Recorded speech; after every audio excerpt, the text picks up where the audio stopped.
Hello everybody, welcome to Gillette Outdoors. My name is William Gillette and today I'm coming to you from inside of the Gillette Home Away from Home. This is my camper. I'm going to show you today how to prepare a camper for a hurricane, because that's what I'm doing today, preparing it for a hurricane. So I figured I'd make a tape and let you guys see some of the things that I do to protect my camper from a hurricane. Now I'm not a hurricane expert, and I'm not a disaster expert, but I've done this a few times for a few hurricanes and it seems to fare pretty well.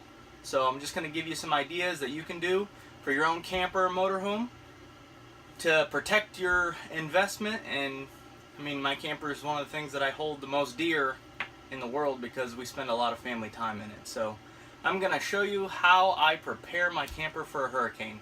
Alright, let's do this.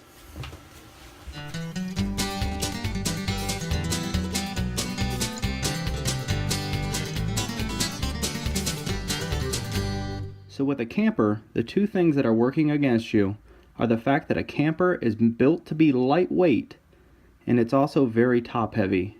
So the first thing that I do is park it as close to my house or against a structure as I can so I can use that permanent structure as a windbreak. Once I have the camper in position where I want it, I chock the wheels. Now I chock the front and the back side of the wheel to keep it from rolling forward or backward, and I do chock both sides of the camper also so it doesn't turn from the wind gusts. Next, I run an extension cord from my home and I plug it into my camper. This way I can charge the batteries that are on the camper. This camper does have a battery system, so I can still use it even if it's not plugged into anything. So if we lose power, which we always lose power during hurricanes, you actually will have some power in the camper. You can sit out there and you'll have lights, you'll have a comfortable place to sleep. It actually comes in pretty handy when the power's out for days at a time.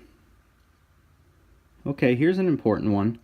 Make sure that any propane tank or cylinder that's on the camper is shut off and disconnected from the camper. If something was to happen, you don't want a propane leak. You don't want to add insult to injury, as they say.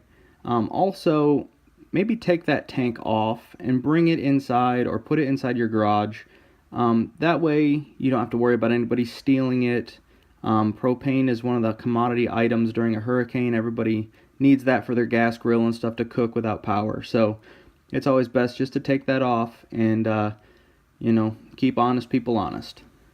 Then I walk around the camper and I check every door or panel, any flap, anything that's removable, anything that could possibly fly open. I make sure that everything is locked down tight. Now, these campers are made to be, going down a highway at highway speeds. So normally these latches and locks are pretty good, but you just want to make sure that, the last time you did some work on it or the last time you went and got something out of it, that you locked it completely and you latched it tight. So just go around and double check that everything is locked and secure.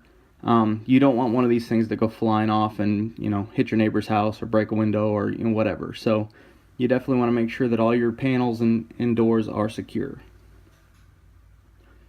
Don't forget the roof vents. And also, if you have AC covers or AC housings on the top, make sure that those are locked down and secure.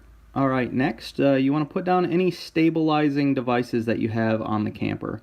This camper has a stabilizer on each corner of the camper, so I put all 4 of those down, and then I also leave the tongue jack down, so you have a lot of points of contact against the ground. It's just going to make it a little bit more stable for you.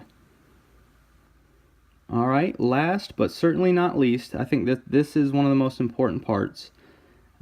Is I fill all the tanks, all the reservoir tanks in the camper to the capacity. So I fill up the potable water, I fill that all the way up as full as you can make it. Then I go and fill the black water tank, which is what is connected to your toilet. Fill that all the way up. It's easy to do. You just bring a hose inside, you flush the toilet, and you just keep filling it up. And then I also fill the gray water tank. The gray water is basically your sink drain your tub or shower, if you have those, that has its own holding tank as well. So I fill those all the way up and make sure that they are completely full, just to give you that extra weight. And that weight is at the bottom of the camper, so it holds the camper down, making it a little bit more secure, and hopefully gives you a little bit of an edge to keep this thing on the ground. So those are just a few ideas to help make your camper a little bit safer and maybe weather the storm a little better. Remember that hurricanes are a very dangerous situation and they're not to be taken lightly.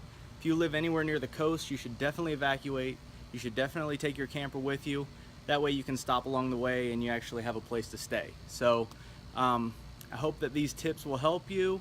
Again, I'm not an expert, but they have helped me in the past through a couple of storms, and the camper seems to hold up great during those conditions. So I live in the Orlando area. I will probably be staying here, but I will definitely do everything I can to make sure that my family is safe. So thank you for joining me, and we got about 3 more days until Irma makes landfall here in Florida.